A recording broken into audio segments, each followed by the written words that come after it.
If you wait too long on one particular rookie quarterback, you will regret it. Here are the fantasy football tiers that give you the edge you need in 2025. Jim, we're going to start with Cam Ward. He's locked in as Tennessee's Week 1 starter, and his arm talent is legit. He can make every throw on the field. Now, he's not a true dual threat, but he moves well enough to extend plays. The problem, this offense is thin behind Calvin Ridley, and the O-line is still shaky. Ward's best case scenario, well, he's a low-end quarterback 2 in Superflex. But in one quarterback leagues, I just don't think he's a starter just yet. And in those single quarterback leagues, you're probably better off leaving him undrafted until we see him on the field. Now we're going to get into a few players that you're probably going to get early career starts, but they need to play well enough to earn a future role. First, Tyler Shough. He has the frame, the arm, and a clear path to start for the New Orleans Saints after Derek Carr's retirement. He's got Chris Olave, Rashid Shaheed, Brandon Cooks, Juwan Johnson, Alvin Kamara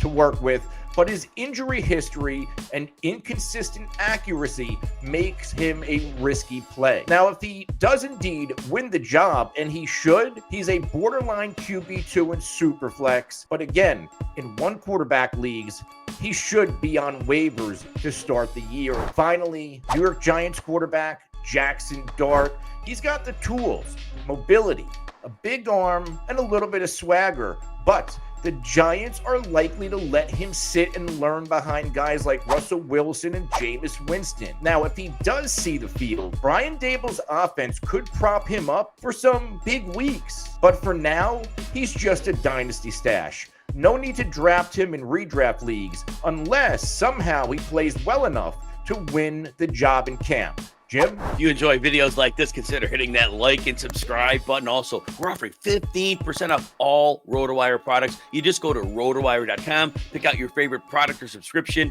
use the code ROTO15 to score your 15% discount. Subscription gets you access to our mock draft simulator and the picks and props tool. Again, go to RotoWire.com and use the code ROTO15 at checkout. All right, here are some quarterbacks that should eventually get a shot to start. The path could be tough. Let's start out with Jalen Milroe of the Seattle Seahawks. Now, Milroe was a late third-round pick. Sam Darnold signed a 3-year, $100 million contract. It is starter money. It's not extreme starter money, so there's a chance that if Milroe develops, that he could move in eventually, or if Darnold has massive struggles. Now, Milroe, here's the beauty of it, the insane athletic ability. He could be one of the more dynamic running quarterbacks we have ever seen. The other side of the coin needs serious improvement and or development as a passer, and we don't know how that one will go. That said, if Milroe gets on the field and Milroe is coached up to use his legs, fantasy, we know the cheat code.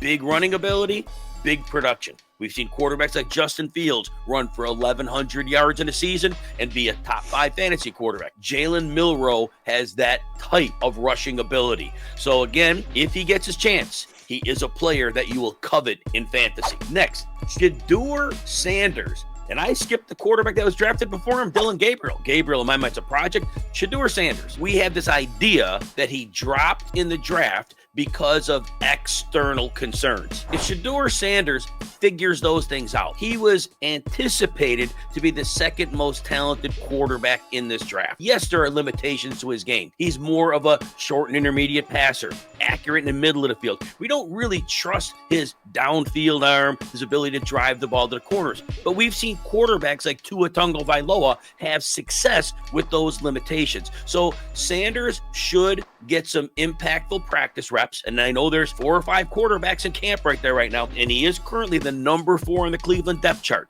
But look, Joe Flacco, placeholder. Kenny Pickett, probably not long for town. Dylan Gabriel, like I said, not considered to be anywhere near the talent that Sanders has. And of course, Deshaun Watson, but it looks like he is completely on the outs. Expected to miss 2025 with an Achilles injury. But again, the team looks ready to move on from that mistake of a contract they signed years ago. So Shedeur Sanders could have an opportunity. And depending on the depth chart, you could have some Cedric Tillman. You could have some Jerry Jeudy, tight ends. It could be a good situation. Let's talk about Will Howard, 6th round pick of the Steelers. Now, look, I know Tom Brady was a 6th round pick, and you know the rest. 6th round picks typically don't make a lot of noise in the NFL. But Howard walks into a situation. Right now, Mason Rudolph's the quarterback. Now, in an instant, it could be Aaron Rodgers. We'll see. But that's not a long-term deal. Will Howard, who'll be playing in an Arthur Smith offense, it's extra protection, run the football, play action, throw downfield.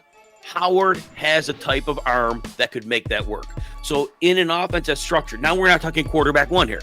We're talking a quarterback 2 if he gets a job and if he does well with it. He's a lottery ticket. In your Superflex Dynasty Leagues, you're taking him later. But this lottery ticket could be a scenario that could work out. And at the end of the day, if you put a low investment, you don't have anything to worry about if you have to cut him loose. But he has a workable skill set. Who knows?